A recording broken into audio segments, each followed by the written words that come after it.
সম্মানিত আমরার মায়ার ভাই বোন হল যে যেখানে আসুন দেশের বাইরে যারা আসুন দেশের ভিতরে যারা আসুন সবাই আমরা পক্ষ থেকে সালাম জানাই। আসসালামু আলাইকুম ওয়া রাহমাতুল্লাহি ওয়া বারাকাতুহু। আসসালামু আলাইকুম। যাই হোক, আজ সারা বিশ্বে যে করোনার যে একটা মরণ সুবল আমরা দেখতাম পারলাম, আমরা আসলে কিন্তু মন কেউর বালা নাই, খুব একটা বালা নাই। এটা আপনারা জেলা জানেন, আমরা আল্লাহ জানি।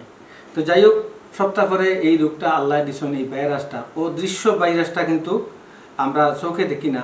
আমরা আমরা এই ব্যাপারে যে সচেতন হইতাম, সবাই কিন্তু মোটামুটি সচেতন, এবং কি কি কাজ করলে আমরা সচেতনতা অবলম্বন করতাম পারি আমরা জানি, কিন্তু অনেকে কিন্তু তা করলাম না, হয়তো বুঝলাম না বা একটা অবহেলা করলাম।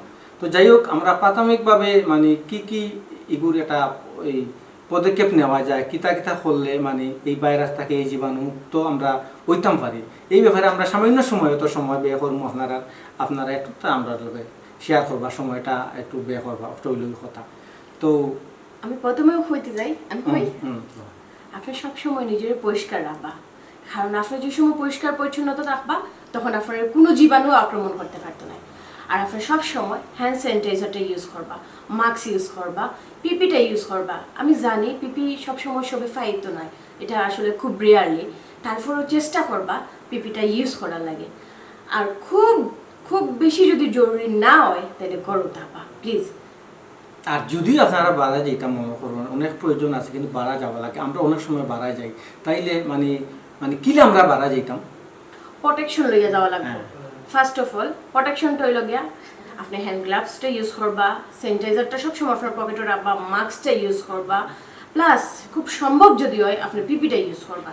আর যদি আপনার বাইরে যাইতে হয়, যদি কেউর সাথে দেখা করতে হয়, তাইলে আপনি সামাজিক দূরত্বটা বজায় রাখবা। বিশেষ করে যখন আমরা বাজারও যাই, বাজারও কিন্তু একজন দুজন মানুষ না, অনেক মানুষ এখানে, তখন কিন্তু আপনি একটু সময় বের করবে এখানে যে কোন সময় আপনি কোন জায়গা কোন স্থানে গেলে আপনার সাইডের দিকে একটু গ্যাপ আছে, এই জিনিসটা এগুলো আপনি নিজে এগুলো অবলম্বন করতে হইব।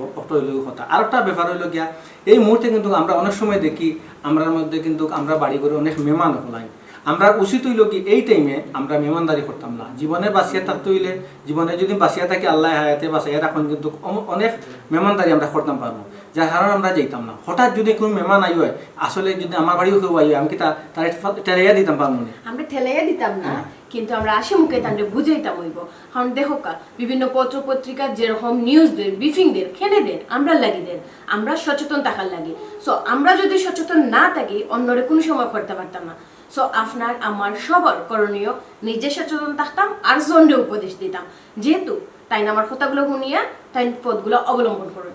ঠিক তাই আমিও জিনিসটা কইলাম, যদি আমি কেউ আজকে মেহমানদারি হিসাবে কেউর বাড়িতে গেলাম, এখানে তো আমি কোনো বাই রাস্তায় বহন করিয়া নিতাম পারি, অথবা ওই জায়গা থাকি যে জায়গাতে আমি যাই ওই জায়গা থাকি তো এই বাই রাস্তায় আমি বহন করে আনতাম পারি। এর লাগি আমার লাগি, আপনার লাগি, আপনার সন্তানের লাগে, আপনার পাড়া প্রতিবেশীর লাগি, আপনার এলাকার লাগে, আপনার দেশের লাগে, সবর লাগে মঙ্গল হইব, যাতে আমরা সতর্ক থাকি। ঠিক আছে, সব ভালো থাকবা। আসসালামু আলাইকুম। একটাও কথা কইমু, প্লিজ স্টে হোম। সবাই গড়ে থাকুক, নিরাপদ থাকুক। আপনার নিরাপদ, আপনার পরিবার নিরাপদ। ধন্যবাদ।